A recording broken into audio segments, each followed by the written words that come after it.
एकीकडे पापाचा घडा भरून राहिला होता, तर त्यामुळे आम्ही डिसाईड केलं की शेगावला दर्शनाला जाऊ म्हटलं.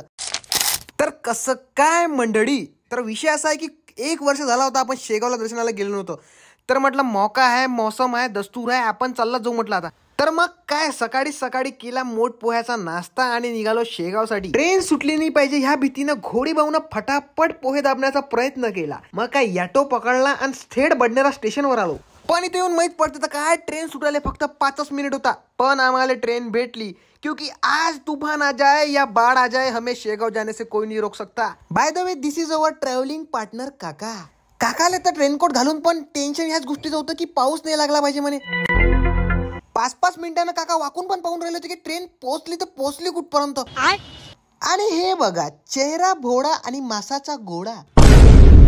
थोड्याच वेळात ट्रेनने चांगली स्पीड पकडली होती, पण मग आम्हाला माहित पडते की याचा कंट्रोल तर आपला घोडीभाऊ इथून करून राहिला होता. आणि तब्बल 2 तासानंतर पोहोचलो आम्ही शेगावला. आणि आल्याबरोबर पहिलं काम म्हणजे इथं पकडला ऑटो आणि आलो गजानन महाराजच्या मंदिरात. कितीही पाऊस असू द्या, पण इथल्या मंदिरात तुम्हाला नेहमी भाविकांची गर्दी पाहायला मिळेल. तर आम्ही शेगावात काय काय मजा केली, काय काय धमाल केली, यासाठी पार्ट 2 पाहायला विसरू नका.